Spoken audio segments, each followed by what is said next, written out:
toutes et à tous, bonsoir.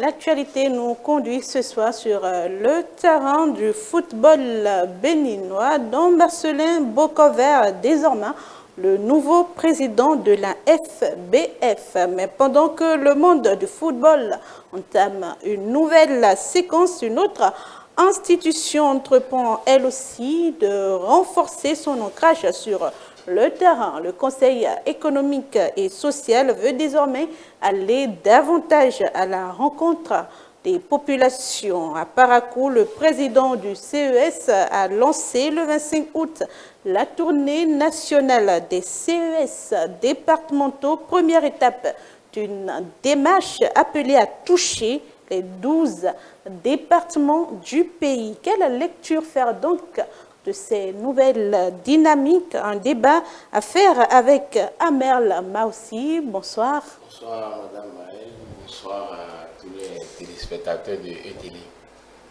Et Pascal Rodonou, bonsoir. Bonsoir Madame Maëlle et bonsoir à tous les téléspectateurs qui nous regardent actuellement. Commençons par le football. Le 25 août dernier, Marcelin Bokover succède à Mathurin de Chacus qui aura dirigé la FBF pendant 8 ans. Mais cette élection intervient dans un contexte où les attentes sont particulièrement fortes autour du football béninois. Le public veut des résultats, les clubs veulent davantage de moyens et les supporters veulent surtout voir les Guipas s'installer durablement parmi les grandes nations du football africain. Alors, ma première question pour vous, Pascal Rodonou, l'élection de Marcelin Bokover vous évoque quoi? Merci Madame Maëlle. Je pense que comme tout bon béninois, c'est une fierté que nous ayons aujourd'hui une stabilité, d'abord à la tête de notre fédération béninoise.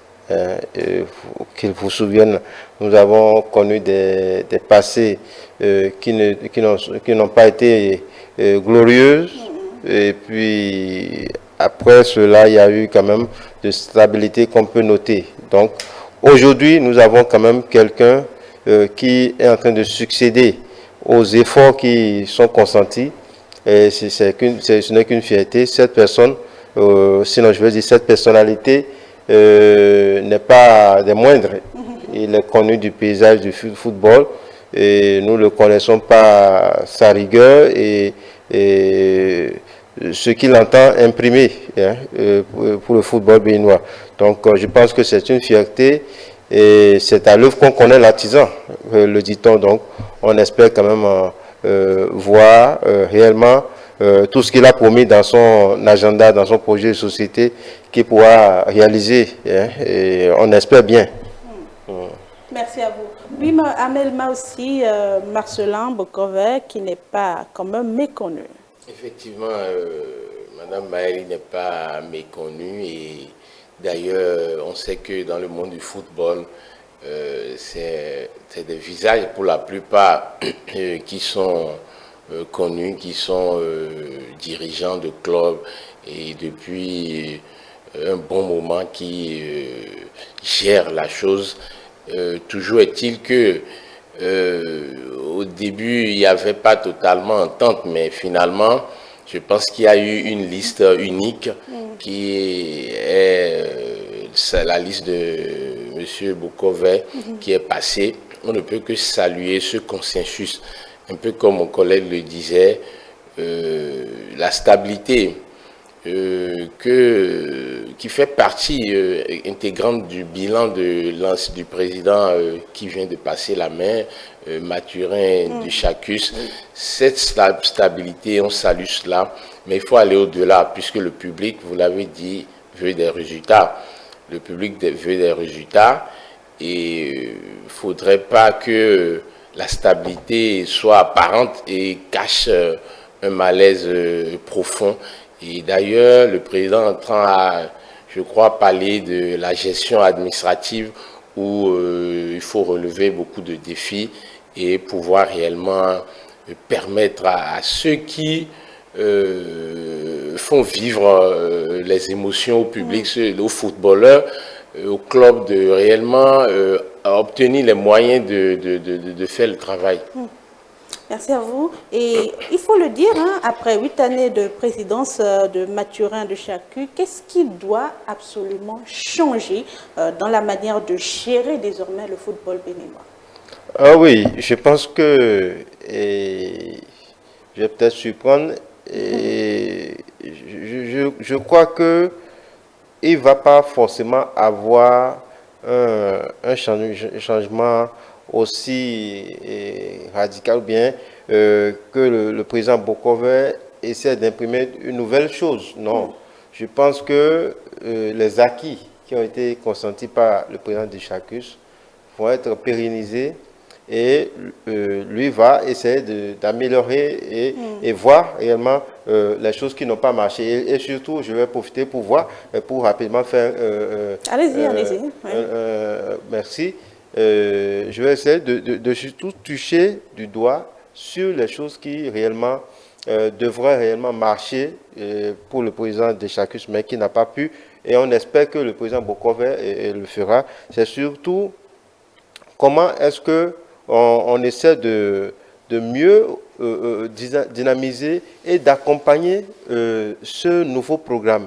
Il y a eu un nouveau programme que le gouvernement a instauré, je pense qu'il y a quelques années, les classes sportives. J'ai vu que la fédération béninoise ne voyait pas, n'était pas trop dans la dynamique. Et c'était réellement un truc du gouvernement, alors que c'était un programme, si c'était bien conçu et bien accompagné par la fédération, cela allait réellement porter ses fruits.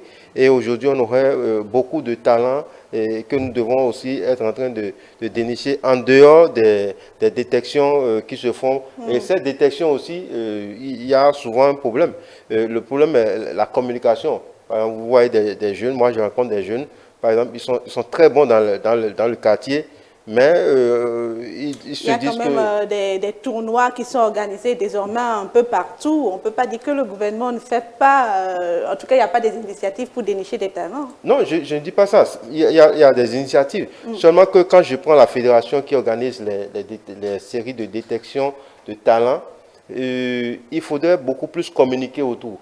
L'exemple que je disais tout à l'heure, c'est que quand on prend un jeune, par exemple, dans un quartier, il est très bon, tout le monde l'apprécie, il marque beaucoup de buts, mais il n'est pas repérable.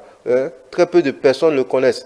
Et quand il s'agit des séances de détection, on communique peu.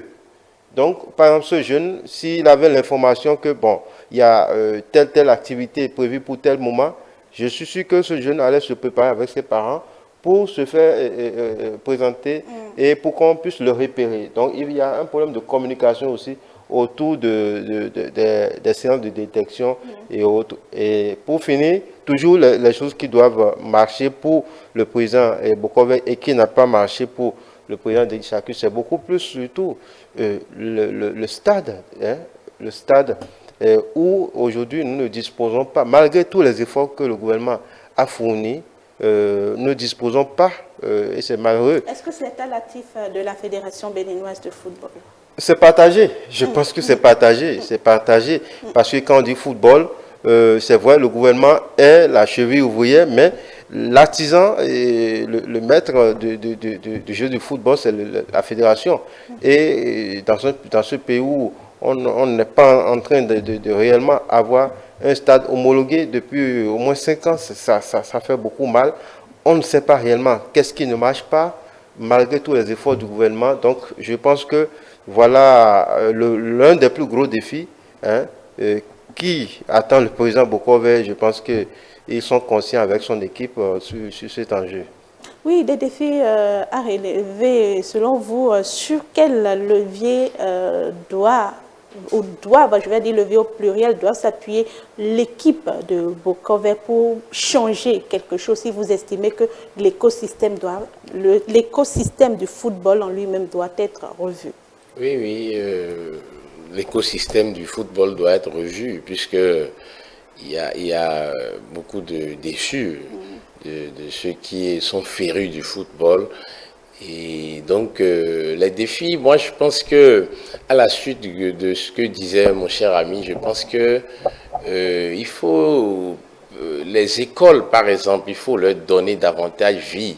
Et c'est toujours au niveau de la pépinière qu'on peut beaucoup plus redonner vie à l'équipe nationale et obtenir des résultats. Donc, les écoles de football, aujourd'hui, qu'est-ce que ça devient? Il faut que la fédération s'y intéresse et ait réellement des centres qui travaillent à fabriquer des talents. Le talent est inné, mais il faut des centres pour réellement anoblir ce talent-là. Et donc, la fédération a un grand rôle à jouer à ce niveau-là. Et il faudrait réellement que, comme moi je dis, qu'on fasse en sorte que les acteurs même jouissent réellement du fruit de leurs efforts et qu'il n'y ait pas assez de politique, dans la chose, dans le football. Donc moi je pense que avec ces défis et en maintenant le cap sur le long terme, je pense que on s'y prend parfois trop tard. On s'y prend parfois trop tard dans la préparation. Donc il faut que ce soit un défi permanent. Vous savez, aujourd'hui, le football, qu'on le veuille ou non, est devenu une industrie. C'est un jeu, mais c'est devenu une industrie. Et donc, il faut faire avec. Il ne faut pas que ce soit à la dernière minute. Bon, c'est pas ce qui se fait, mais il faut que ce soit permanemment, qu'on soit dans la préparation de façon permanente. Et je pense que on pourra relever le défi, puisque vous savez, aujourd'hui, il y a des voisins qui se sont hissés loin, qui ont remporté la CAN. Et vous voyez le Sénégal aujourd'hui. Le Sénégal, c'est un pays qui est respecté comme le nôtre, sur bien des plans, sur le plan de la démocratie, par exemple. Mais aujourd'hui, dans le football, le Sénégal est loin de nous. Et l'équipe fait des efforts. Je salue l'effort qui se fait, mais quelque chose nous ralentit. Et il faut réellement trouver la faille. On peut pas, c'est vrai que c'est un jeu. Il faut un perdant, il faut des perdants, il faut des gagnants. Mais il ne faut pas qu'à chaque fois, même malgré que les gouvernants, tout le monde applaudisse et qu'on ne puisse pas, une fois qu'on met d'ailleurs pied là-bas, comme la dernière CAN, qu'on n'arrive pas à se hisser loin pendant que nos voisins arrivent à remporter la coupe. Donc, il faut comprendre que nous sommes en retard et réellement et relever ces défis dont vous parliez aussi. Merci. Et il faut dire, Marcelin Bokover a mis quand même un point d'honneur sur l'administration même de la Fédération béninoise du football. N'est-ce pas donc là qu'il faut vraiment voir et changer la dynamique pour quand même impulser une nouvelle dynamique à cette fédération? Oui, bien sûr, vous avez parfaitement raison. L'administration telle qu'elle est revue aujourd'hui doit forcément relever le défi de la perfection et le défi surtout d'aller plus loin, comme leur slogan aussi le dit. Donc, je pense qu'ils n'ont pas à faillir. Aujourd'hui, quand on fait le point, je pense que c'est tout un mélange. C'est une équipe hétérogène, constituée de plusieurs forces. Et je pense qu'ils n'ont pas du tout à faillir. Ils n'ont pas du tout à faillir. Et on parlait tout à l'heure en tout cas, des choses qui n'ont pas marché. Mais il faut souligner quand même aujourd'hui que grâce à l'administration de Marcelin Deschacus, on a pu aujourd'hui réellement dénicher des talents féminins. Les femmes aujourd'hui sont beaucoup plus propulsées. Et comme le disait quelqu'un qui essayait de faire une petite blague, ce que les hommes n'ont pas pu faire, les femmes sont en train de faire de prouesses. Aujourd'hui, avec nos équipes dames du football, on est aujourd'hui en train d'aller en Pologne pour la Coupe du Monde. Je pense que c'est louable. Est-ce que ça ne veut pas dire qu'en termes de réforme, quelque chose n'est pas concrètement en train d'être fait quand même dans le sport béninois de façon générale? Parce que nous avons plusieurs disciplines aujourd'hui au Bénin qui de plus en plus se font valoir sur le plan international et surtout sur les terrains de compétition. Est-ce qu'on ne peut pas dire que d'une certaine façon, beaucoup de choses ont déjà changé, même s'il reste à faire? Oui, beaucoup de choses ont changé. Vous savez, il y a eu une histoire, je pense que c'était au temps du gouvernement Yahi, mais tout ça a été rangé dans le placard. C'était ce qu'on appelle les états généraux du football béninois. Il faudrait que aujourd'hui, tous les acteurs du football béninois reviennent, s'asseyent et fassent réellement un état des lieux. Qu'est-ce qui réellement ne marche pas? Qu'est-ce qui ne va pas? Il ne s'agit pas forcément de la fédération, ni du ministère des Sports, ni de tel individu, mais qu'est-ce qu'on doit faire réellement concrètement pour faire évoluer le football? Et je pense que le président Talon avait commencé, surtout avec une réforme qui a été peut-être, qui n'a pas pu prospérer, qui était quoi? Comment faire pour que les multinationales qui sont installées aussi dans nos pays puissent profiter et pouvoir accompagner les clubs. Un président de football, un président de club de football, mais c'est beaucoup d'argent. Le gars doit être asphyxié. C'est pas possible. Donc, on a des multinationales qui sont dans le pays, ils font des affaires, ils ont des chiffres d'affaires, mais pourquoi est-ce que, comme le président Talon avait commencé, d'autres multinationales n'allaient pas accompagner? On a très peu aujourd'hui de sociétés qui accompagnent les clubs de foot, très peu. Mais on a plus de 1000 entreprises au Bénin, grandes entreprises, plus d'un millier. Et pour juste une vingtaine d'entreprises accompagner 20 clubs, je pense que ce n'est pas une chose là. Donc, il faudrait quand même que tous les acteurs aujourd'hui viennent s'asseoir pour réellement repenser le football béninois. Et je pense que ce n'est que la solution pour pouvoir évoluer, à mon sens. Oui, Amel, oui, Madame Maëlle, je trouve que on connaît un peu les acteurs qui savent là où se trouve la plaie. Et donc, il faut travailler sur tout ce qui ne permet pas d'avancer. Un peu comme vous parliez tout à l'heure du football féminin qui prend son envol. Moi, j'ai l'habitude de dire que si ça ne va pas quelque part, il faut aller ailleurs et tenter aussi sa chance ailleurs. Vous voyez, au début, des sociétés accompagnées avec beaucoup de gros sous. Et quand le chef de l'État, du sortant, bon, parce qu'il est sortant, le chef de l'État du régime passé, et le président Talon a donné cette vision, les gens ont voulu le faire, mais vous voyez, ça s'est refroidi pour le moment, parce que le résultat compte. Quand les gens ne voient pas l'engouement, il faut qu'il y ait du public pour que eux autres aussi, ceux dont vous parlez, ils sont des businessmen. Donc, le résultat, il faut qu'on s'accroche à cela. Et vous voyez, le football féminin, il faut donc beaucoup investir là-dedans. Et bon, je cite une fédération comme les cyclistes, par exemple, qui obtiennent beaucoup de résultats. Et donc, ils ont eu beaucoup de résultats.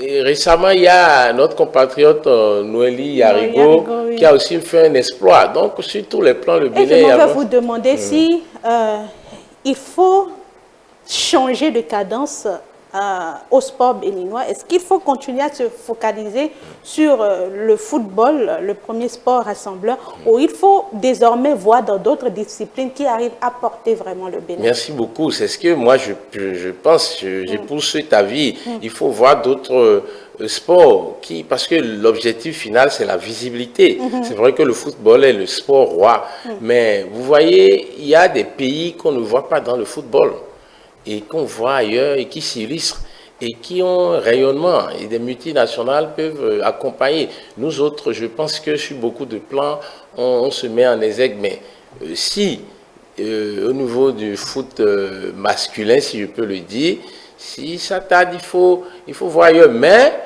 nous disons tout ça pour motiver les acteurs au premier plan. Cette stabilité qu'on a eue avec le président de Chacus, on a salué ça.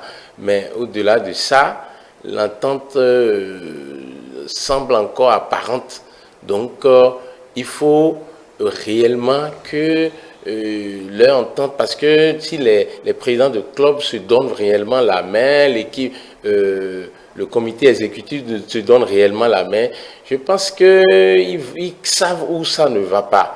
Et donc, on ne peut que les motiver à nous émerveiller. Et je pense que tout le monde en sera fier. Donc, puisque l'État, pour le moment, je pense que c'est la fédération qui engrange le plus de moyens, si je ne me trompe. Donc, on est en droit d'exiger des résultats là où d'autres manquent de moyens et qui réclament. Et parfois ne voient pas toujours d'un bon œil qu'on attribue de gros moyens à un sport qui, au finish, donne de la tristesse. Voilà. Oui, Pascal Roudonou. Je pense qu'il a essayé de survoler mes idées. Mais l'autre chose aussi qu'il faut encourager dans cette histoire, c'est les écoles de foot. Hein. Vous voyez, un jeune, par exemple, qui passe tout son temps. Il y a beaucoup de jeunes aujourd'hui qui sont dans les quartiers, ils n'aiment pas trop lire. Mais si c'est pour jouer, ils le font. Donc, comment est-ce qu'on fait l'équilibre en créant des écoles, c'est-à-dire en multipliant? Je sais que ça a commencé, il y a certaines écoles de foot qui se créent déjà avec le président de Chacus et ses prédécesseurs. Mais il faut en créer davantage. Hein, parce que ces écoles vont beaucoup plus inciter les jeunes. Vous allez par exemple au Sénégal, les écoles de foot, ça court un peu partout. Il y en a un peu partout. C'est presque dans toutes les villes au Sénégal et dans beaucoup d'autres pays. Pourquoi pas au Bénin? Hein? Est-ce que déjà nous avons la culture du sport, du football? Bon, en tout cas, les jeunes quand même sont passionnés du foot. Maintenant, il faut voir, comme vous l'avez dit, et voilà l'écosystème, comment est-ce qu'on fait pour les inciter plus. Hein, et tout en faisant quoi? Tout en priorisant l'éducation. C'est-à-dire, on fait l'équilibre éducation et sport. Pour pas que le jeune se lance. Il y a aujourd'hui un problème qu'il ne faut pas occulter. Et vous voyez des jeunes footballeurs qui ne peuvent pas s'exprimer en français. Ça ne donne pas trop bonne impression. Il faut quand même que le jeune, c'est vrai, on le pousse au sport, on l'amène, on le fait réussir pour être un bon footballeur. Mais dans le même temps, on l'accompagne aussi dans le domaine éducatif pour aussi l'inculquer, le savoir, la discipline et certaines autres choses. Et quelle place donner aux joueurs évoluant à l'étranger et à ceux du championnat national? Ah ben, et je pense que c'est là où le bas blesse, parce que vous imaginez, comme on le dit, les religieux aiment le dire, il y a beaucoup d'appelés, mais très peu sont choisis. Et donc, dans nos championnats, etc., au finish, c'est très peu de personnes qui sont choisies pour jouer à l'étranger, et c'est un combat. Donc je pense que il appartient aux entraîneurs, aux fédérations, aux clubs sportifs de beaucoup plus aussi trouver beaucoup de partenariats. Parce que comme mon prédécesseur a dit, le football, c'est du business. Il ne faut pas seulement rester dans le Bénin pour dire que bon, le football. Comment est-ce qu'on dynamise aussi avec les partenaires à l'étranger, hein, sortir du Bénin, faire des missions, aller dans des écoles de foot en Europe, etc., trouver des coachs qui sont là-bas pour qu'ils viennent ici détecter nos joueurs, etc. Donc, c'est toute une chaîne et c'est aussi beaucoup de ressources aussi. Hein, et je comprends, comme il a dit tout à l'heure, les présidents de club, c'est des gens qui sont asphyxiés financièrement et il va falloir que le gouvernement, malgré ce qu'il donne comme enveloppe, hein, fasse encore beaucoup plus, hein, pour accompagner ces présidents de club. Merci. Alors, pour finir, quelle perspective alors pour la Fédération béninoise de football avec Marcelin Bokové à sa tête? Oui, Madame Maëlle, je salue déjà le consensus qu'il y a eu autour de son élection. Et donc, il a si bien formulé son envie de travailler à ce que l'administration se porte davantage mieux. Et parce que quand la tête se porte mieux, ça influe sur tout le corps. Donc, c'est très important. Il faut que, même s'il n'y ait pas des états généraux à nouveau, que s'il y a consensus, qu'on puisse se donner la main et régler les problèmes petit à petit. Et surtout, comme je dis, que ce soit de façon permanente, que ceux qui ont en charge, qui ont des clubs, surtout ceux qui ont en charge aujourd'hui la fédération et la gestion au plan étatique, il y a un ministère en charge, puissent travailler de façon pérenne à cela. Parce que c'est ça qui produit des résultats ailleurs. Mais il faut quand même aussi saluer les exploits qui nous ont fait beaucoup rêver ces derniers temps. Justement. Ouais, mais même si quand ça s'estompe, tout le monde est découragé. Parce que les Béninois aiment beaucoup le football. Et on va demander à ce que les gens réellement méritent davantage notre enthousiasme, la liesse populaire qu'il faut autour. Changeons maintenant de terrain, direction les territoires. Vous voulez dire un mot rapidement? Mais pour finir, il avait voulu ouvrir une brèche et c'était l'esprit béninois. Et je voulais aussi dire aux Béninois qu'il faudrait que nous apprenions à accompagner, quels que soient les résultats de nos équipes. Je prends souvent l'exemple, quand le Bénin joue et il gagne, vous voyez les commentaires fusés de partout pour apprécier l'entraîneur, le coach, ceci, cela, les joueurs. Mais lorsque le Bénin perd un match, non, c'est fini. C'est la débandade. Hein. Le coach doit partir et ceci. Non, on n'a pas besoin. À tous les deux aspects. Oui, ça, hein, oui, mais il faut qu'on soit un public encourageant.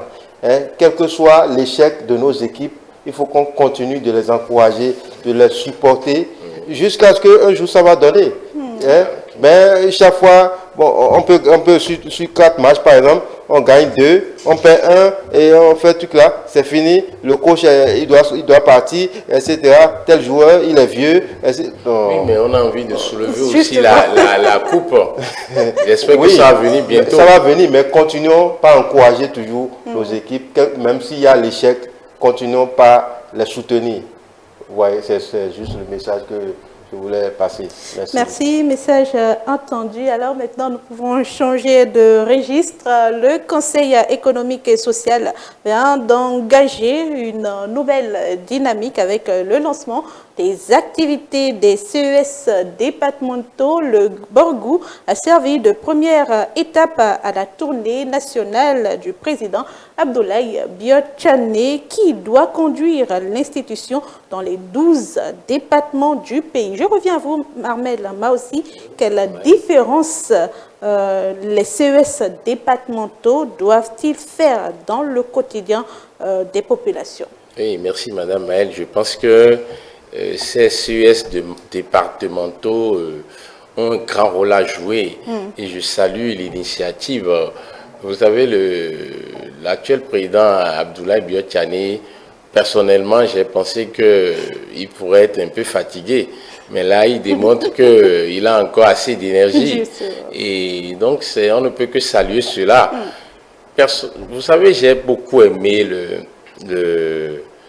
l'équipe passée, la gestion du président sortant du CES, qui est aujourd'hui premier vice-président, je pense, et médiateur de la République. Donc, il a réellement démontré que c'est une institution le fondement même est social, et social et économique comme on le dit, mais le mot social dedans a tout son poids. Et donc il a fait des consultations, pas seul, mais l'équipe qu'il dirigeait a pu organiser même un forum, et j'ai vu un peu le jour où les conclusions ont été remises, le test a été remis au président Patrice Talon, j'ai vu un peu comment la fierté du président, et donc il faut qu'on fasse rêver comme ça. Et je trouve que le président Abdoulaye Biotchane, qui aujourd'hui aussi n'est plus à présenter, essaie de maintenir le cap. Avec cette originalité des CES départementaux. Toujours est-il que nous attendons les résultats de façon concrète, parce que à chaque fois qu'on parle d'une institution où j'entends le mot social, je pense que il faut réellement être près des populations. Et si on arrive à avoir des démembrements aujourd'hui, il faut réellement que les populations aient la voix, puisque c'est une institution qui est à caractère consultatif, qui n'a pas réellement, je ne pense pas qu'ils aient une décision sur la gestion des affaires. Mais ils sont écoutés. La belle preuve, les assises passées, on a les conclusions, les recommandations. L'ancien chef d'État les a reçus. Et déjà la composition du CES, je crois que les grandes, les grandes composantes de notre nation s'y retrouvent. Il y a la société civile, il y a des opérateurs économiques. Donc c'est une institution importante pour faire des propositions concrètes et agir sur agir, influer un peu la décision des dirigeants pour prendre en compte réellement les préoccupations des populations. Merci à vous. Et il faut dire que nous sommes face à une nouvelle vision, une nouvelle façon de faire du CES avec ces CES départementaux désormais. Pascal Rodon. Oui, je pense que c'est vrai. Ce n'est pas trop nouveau parce que la mandature présidentielle, c'est une mandature de transition dirigée par Coran Dagbagidi. Et je pense qu'il y avait déjà un début, je peux appeler ça une simulation. Et là maintenant, ils sont maintenant dans le feu de l'action, ils sont en train maintenant d'expérimenter la loi. Et même cette loi, avant qu'il ne s'installe, a été encore, je pense, retouchée une dernière fois. Toujours pour donner plus de vie et toujours pour donner plus de dynamisme à cette institution. Aujourd'hui, comme le dit mon prédécesseur, mais il faut nuancer, ce n'est plus une institution juste comme cela. où ils prennent des décisions et on range au placard. Je pense qu'avec la nouvelle loi sur le CES, je pense que non seulement ils sont à caractère consultatif, mais certaines de leurs propositions seront souvent prises en compte en Conseil des ministres pour des décisions au niveau national. Donc, je pense que le CES, dans son ensemble, aujourd'hui répond parfaitement aux aspirations des populations. Et si on fait un retour dans les années 70 au niveau du PRPB, je pense que c'était la formule trouvée. Hein, l'Assemblée populaire, en son temps, désignait des représentants par catégorie socio-professionnelle. Et c'était comme cela que cela se passait de l'Assemblée populaire d'alors. Je pense que c'est cette formule qui a été repensée pour créer aujourd'hui le CES, où on a plusieurs catégories socio-professionnelles qui se regroupent et qui pensent à l'avenir économique et social du pays. Et je pense que c'est quand même une bonne chose. Et qu'est-ce que vous pensez que les CES départementaux pourraient changer dans la dynamique sociale?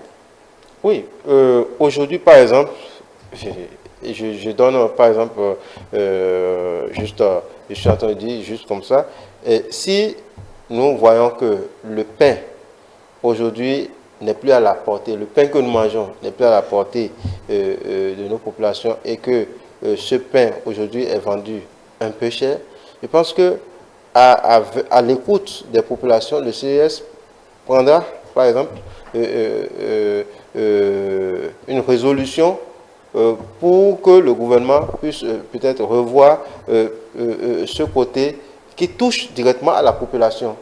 Hein? Donc, tout ce qui peut toucher, impacter directement la population et que le CES vit directement vont être transmis par des propositions et maintenant en fait étude au niveau du gouvernement. Je pense que c'est la meilleure formule qui est trouvée aujourd'hui avec la nouvelle loi et je pense qu'avec cette dynamique, les populations se verront encore plus proches. Parce que quel est le problème de la population? La population se dit, bon, les gouvernants, les élections viennent, après les élections, bon, ça fait encore dans 5 ans ou dans 7 ans, et on les revoit. Maintenant, avec ces structures qui sont en train d'être créées, le CES et d'autres organisations, je pense qu'il appartient maintenant à ces organisations ou bien ces institutions d'aller maintenant à la rencontre de ces populations, d'être plus proche d'eux, de les écouter et maintenant de pouvoir faire des recommandations pour pallier aux besoins de ceux-là. C'est vrai qu'on ne peut pas pallier à tous les besoins, mais au moins voir dans le sens général comment résorber un tant soit peu aux peines de ces populations. Merci à vous. Et il faut remarquer que le CES a quand même est resté dans la ligne directrice qu'on est en train de lui rétablir. Vous allez voir que depuis un certain temps, on est en train de parler de politique décentralisée, de réformes qui viennent des parts, des projections, je vais dire plutôt des suggestions des populations qui remontent du bas vers les politiques. On a l'impression que c'est ce qui est en train de se dessiner actuellement avec ces CES départementaux. Oui, oui, merci Madame Maëlle d'avoir parlé justement de la politique décentralisée. Oui. Puisque vous savez, moi je trouve que ce défi aujourd'hui que le CES est en train de relever, incombe aussi aux communes. Et moi, j'aurais voulu que les communes s'associent à cette dynamique aujourd'hui. Qu'est-ce qu'elles seront? Oui, mais bon, on ne peut pas totalement leur donner carte blanche, puisque, vous savez, des communes travaillent. Mais il faut dire, il faut avouer que ces dernières années, on a vu que l'exécutif, tout seul, a relevé beaucoup de défis. Et on se dit, maintenant, les communes doivent jouer leur rôle, construction d'écoles, accompagner directement les populations, surtout être proche directement des populations. Parce que ce défi n'est pas toujours relevé au niveau des communes.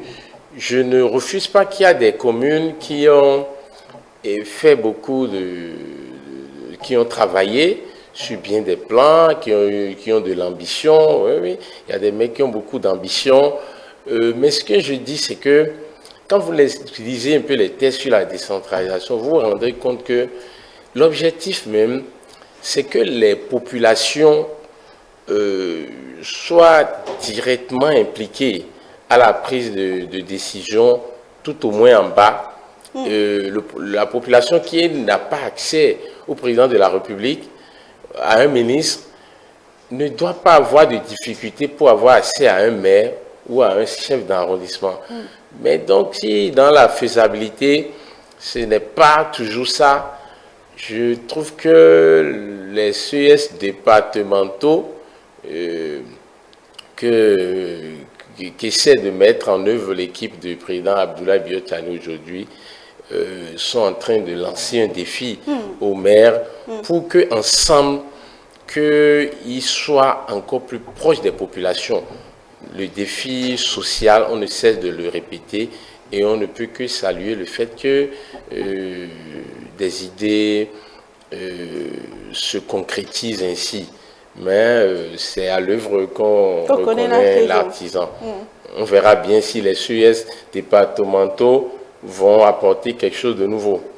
Et quelle articulation doit exister entre les CES départementaux et le CES national? C'est des démembrements et donc l'idée c'est que directement les populations, je trouve, puissent parler réellement aussi dans ce qui va se dire ici à Cotonou, qui puisse apporter directement des propositions, puisque après tout, un peu comme mon collègue Pascal le disait, les produits, les denrées alimentaires, tout ce qui touche à la vie, il faut que l'information circule et remonte très vite. C'est pourquoi je disais qu'il est souhaitable que les communes leur donnent la main, puisque on parle de CES départementaux, mais après tout, ils seront logés dans des communes. C'est vrai que c'est dans des départements, mais ils seront logés dans des communes. Donc, les maires, les chefs d'arrondissement s'associent afin qu'il y ait réellement un engouement autour. Parce qu'après tout, tout le travail qui se fait, c'est pour la population. Tout au moins, vous savez, les exécutifs aujourd'hui, je le dis ainsi, et on leur reproche le défaut de beaucoup communiquer sur tout ce qui se fait. Mais ça se voit.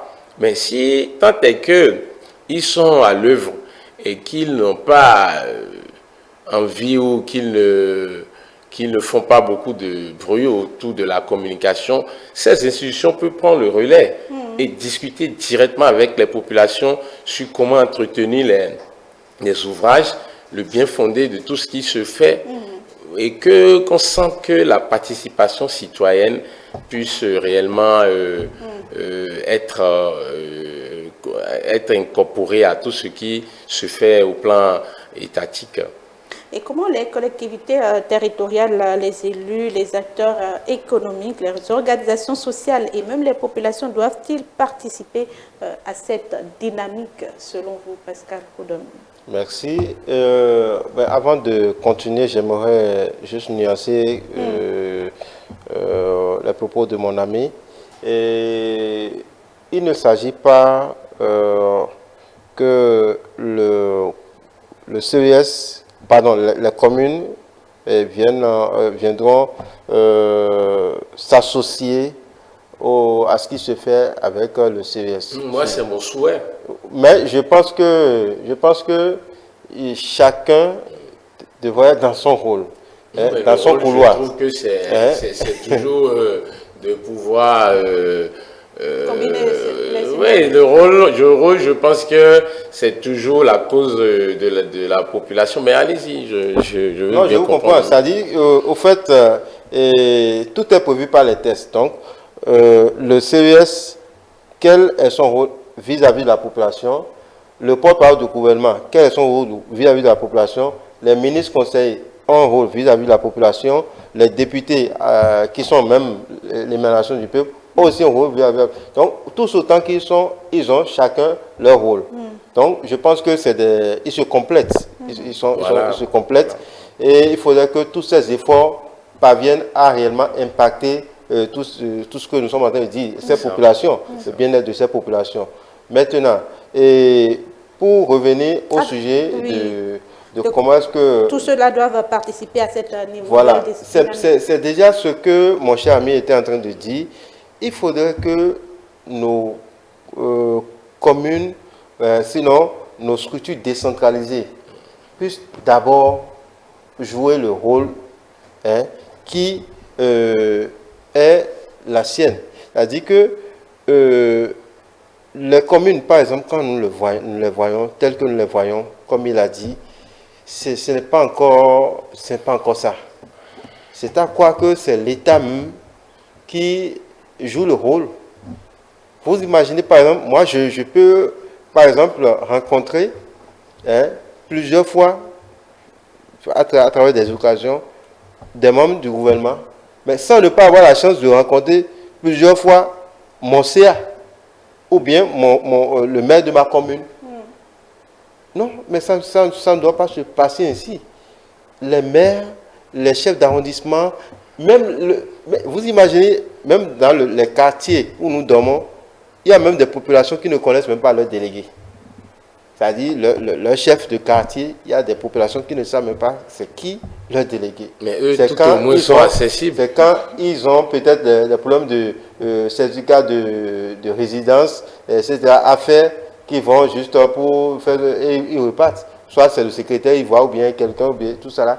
Donc, il faut que le problème de la décentralisation doit commencer, c'est-à-dire à être revu autrement, pour que les pouvoirs décentralisés soient plus proches et à l'écoute des populations. Et je pense qu'en le faisant, les populations auront déjà la confiance vis-à-vis de leur gouvernants.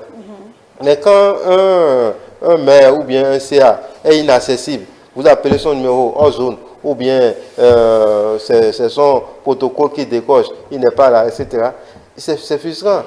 Alors que le mandat, c'est-à-dire la population a peut-être une préoccupation ou bien a peut-être quelque chose à fournir pour aider, sa communauté à grandir. Donc je pense que c'est en le faisant que à la fois les populations, à la fois les gouvernants, à la fois le CES et tous ceux qui tournent autour pourront aider au bien-être des populations. Donc chacun a sa part de responsabilité, même les populations aussi ont leur part de responsabilité dans ce que nous disons. Est-ce que vous voyez? Il faudrait aussi que la population dont nous sommes toujours en train de défendre ou bien de parler prenne aussi conscience de l'enjeu. Comment est-ce que vous imaginez tout ce que nous sommes en train de dire? Par exemple, un jeune citoyen se donne en tant que patriote,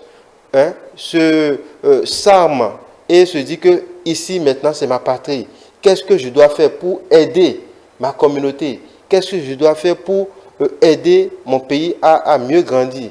Il faudrait que cette conscientisation revienne chez nos jeunes. Ça commence surtout par les jeunes. Et c'est ce que je ne vais pas trahir un secret. Le président, le ministre Pascal Koupa qui disait la nouvelle conscience, c'est d'abord comment est-ce que, en tant que citoyen, je vois autrement le développement de mon pays. Donc, pour finir, je voudrais dire que chacun a sa part de responsabilité, que ce soit les gouvernants, les populations et les structures décentralisées et autres. Et je m'avais vous poser la question, comment vous pouvez mesurer l'efficacité de cette nouvelle proximité entre le CES et les populations à la base? Oui, c'est déjà... comment est-ce que, par exemple, c'est une architecture qui est déjà définie. Donc, déjà, quand je prends le CES départemental du Borgou, comment déjà il conçoit sa politique, parce que chaque département a ses spécificités. Les spécificités du Borgou ne sont pas celles de l'OME. Donc, quand on prend le CES départemental Borgou, comment est-ce qu'il entend concevoir sa politique propre à lui et voir avec ses pouvoirs publics et tous ceux qui sont acteurs de la chaîne économique et aussi qui travaillent dans le domaine du social, comment est-ce qu'ils arrivent à fédérer tous ces acteurs pour que les populations soient mieux impactées. Et quand on le fait au niveau décentralisé, au niveau départemental, c'est sûr que ça aura un impact direct et forcément. Donc je pense que l'efficacité que nous trouvons va être de mise avec cette architecture. Merci à vous. Il faut dire que le président du CES a placé sa mandature sur le signe de l'utilité et de la proximité citoyenne, une promesse qui est en train d'être tenue. Oui, vous avez raison. Bon, est-ce qu'on ne peut pas affirmer tout de go maintenant que la promesse se tient, mais l'envie est là et ça commence si bien. Donc cette utilité-là, c'est important. Tout à l'heure, il a parlé du pain, par exemple, qui est beaucoup consommé dans les familles. Mais vous voyez, par exemple, dans le Nord, quand on parle du prix de coton à fixer, du prix du karité, il faut que si ces CES départementaux font beaucoup de consultations et que déjà il y a des propositions qui émanent des producteurs et que le gouvernement ait de la matière pour aviser, je pense que il y aura moins de tensions à certains niveaux, moins de contestations et la République ne peut que se porter mieux. Donc espérons que la vision se décline et que réellement que l'impact soit là et réellement il faut que nos élus accompagnent la dynamique, il faut que nos élus accompagnent la dynamique et que ce soit un mouvement d'ensemble. On a vu le président Abdoulaye Biotane qui est allé vers beaucoup d'autres présidents d'institutions à sa prise de fonction, ce qui voudra dire que la République, la vision, l'objectif est le même de façon générale. Donc il faut se donner la main. Encore que vous êtes à la base, il ne faut pas que des acteurs à la base se comportent comme encore les dirigeants au plus haut niveau. Puisque tout au moins, eux, ils ont un peu plus de souplesse, ils sont un peu plus, je trouve, ils sont moins encombrés que ceux qui sont au plus haut niveau, qui doivent gérer toutes les institutions, avoir tous les avis. Donc, que les acteurs au plan local s'associent au CES pour que les défis dont on parle dans le pays au plan national, là où ça ne va pas, et il faut qu'ensemble que les institutions comblent le vide. Merci à vous. Très rapidement. Oui, je voudrais terminer pour dire, toujours par rapport à la question du CES, que c'est le moment plus que jamais pour les partis politiques, soi-disant de l'opposition, de formuler leurs propositions. Aujourd'hui, on ne parle plus d'opposition sans proposition. Et quand on voit cet arsenal du CES départemental comme au niveau national, il s'agit maintenant pour les partis dits de l'opposition de commencer aussi par faire des propositions. Parce que la société est pour à la fois l'opposition et pour tout le monde. Donc, c'est le moment, le canal, pour inviter les partis politiques à aussi faire des propositions pour remettre à ces dirigeants du CES pour qu'ils puissent prendre en compte s'il y a lieu leurs propositions. Merci à vous. Alors, mesdames et messieurs, c'est la fin de cette émission Deux actualités, deux univers, mais finalement, une même attente, le passage de la promesse à l'action. Merci à nos invités, Pascal Rodonou et Amel Maossi, qui ont accepté d'être sur ce plateau avec nous. Merci à vous également, chers téléspectateurs. Retrouvez-nous sur l'ensemble de nos plateformes digitales, notre site internet de www.etelebene.com, notre page Facebook ETélé en direct, notre chaîne YouTube ETélé Bénin, notre compte IS ETélé Live via notre application iOS et Android ETélé avec vous, pour vous.